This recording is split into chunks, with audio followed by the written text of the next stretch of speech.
ಬಾಣಂತಿಯರ ಸಾವಿನ ಕುರಿತು ಟಿವಿ9 ತನಿಖಾ ವರದಿಯ ಬೆನ್ನಲ್ಲೇ ಬೆಳಗಾವಿಯಲ್ಲಿ ಟಿವಿ9ಗೆ ಸಚಿವೆ ಹೆಬ್ಬಾಳ್ಕರ್ ಪ್ರತಿಕ್ರಿಯೆಯನ್ನ ಕೊಟ್ಟಿದ್ದಾರೆ. ಜೀವನದ ಜೊತೆಗೆ ಚೆಲ್ಲಾಟ ಆಡೋಕಾಗೋದಿಲ್ಲ.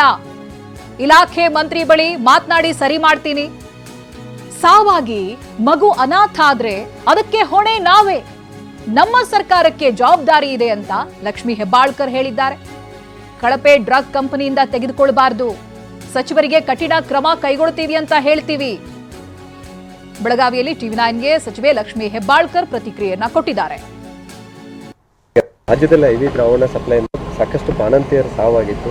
ಸೊ ಈ ಏನು ಬ್ಯಾಚಸ್ ಬಂದಿದ್ದಾರಲ್ಲ ಅವೆಲ್ಲವೂ ಕೂಡ ಯೋಗ್ಯ ಅಲ್ಲ ಅನ್ನುವಂಥದ್ದು ಮತ್ತೊಮ್ಮೆ ಶುರುವಾಗಿರ್ತದೆ. ನೋಡಿ, ಅವು ಯೋಗ್ಯ ಅಲ್ಲ ಅಂತಂದರೆ ಹೆಲ್ತ್ ಡಿಪಾರ್ಟ್ಮೆಂಟ್ ಅವನನ್ನು ಬಳಸಲೇಬಾರ್ದು. ಯಾವುದೇ ಜೀವ ಇರಲಿ ಇವತ್ತು ಬಹಳ ಪ್ರಿಷಿಯಸ್ಸು. ಬಾಣಂತಿ ಸಾವಾಗಿ ಆ ಮಗು ಅನಾಥ ಆದರೆ ಅದಕ್ಕೆ ಹೊಣೆಗಾರರು ಯಾರು? ನಾವೇ ಹೊಣೆಗಾರ ಆಗ್ತೀವಿ.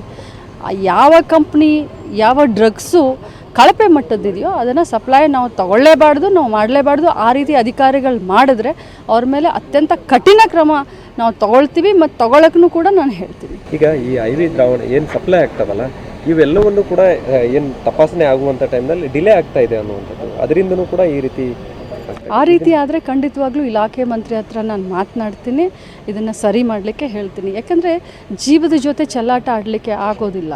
ಇವು ಬಹಳ ಸೂಕ್ಷ್ಮವಾದಂಥ ವಿಚಾರ. ಇದರಲ್ಲಿ ಡಿಲೇ ಆಗಲೇಬಾರ್ದು. ಆದರೆ ಅದು ಅಕ್ಷಮ ಅಪರಾಧ ಅಂತ ಹೇಳಲಿಕ್ಕೆ ಬಯಸ್ತೀನಿ. ಖಂಡಿತವಾಗ್ಲೂ ಹೇಳ್ತಾ ಇದ್ದೀನಿ, ಜೀವದ ಜೊತೆ ಯಾರೂ ಚೆಲ್ಲಾಟ ಆಡೋದಿಲ್ಲ. ನಮ್ಮ ಸರ್ಕಾರಕ್ಕೆ ಜವಾಬ್ದಾರಿ ಇದೆ. ಆ ರೀತಿ ಏನಾದರೂ ಇದ್ದರೆ ಇಮಿಡಿಯೇಟ್ ಆಗಿ ಅದನ್ನ ರೆಕ್ಟಿಫೈ ಮಾಡ್ಕೊಳ್ತೀವಿ. ಬೆಳಗಾವಿಯಲ್ಲೂ ನಿನ್ನೆ ಒಬ್ಬರು ಬಾಣಂತಿಯವರು ಡೆತ್ ಆಗಿದ್ದಾರೆ. ನಾನು ಮಾಧ್ಯಮದಲ್ಲಿ ನಿನ್ನೆ ನೋಡಿದೆ. ನಿನ್ನೆನೇ ನಾನು ಡೈರೆಕ್ಟರ್ ಹತ್ರ ಮಾತಾಡಿದ್ದು. ತಮಗೂ ಎಲ್ಲರಿಗೂ ಗೊತ್ತಿದೆ, ಕಳೆದ ಒಂದು ವಾರದಲ್ಲಿ 2 ಸಾರಿ ನಾನು ಸಿವಿಲ್ ಹಾಸ್ಪಿಟಲ್ಗೆ ಭೇಟಿಯನ್ನು ಕೊಟ್ಟಿದ್ದೀನಿ. ಖಂಡಿತವಾಗ್ಲೂ ಅದು ಏನು ಯಾವ ಕಾರಣ ಅಂತ ತಿಳ್ಕೊಂಡು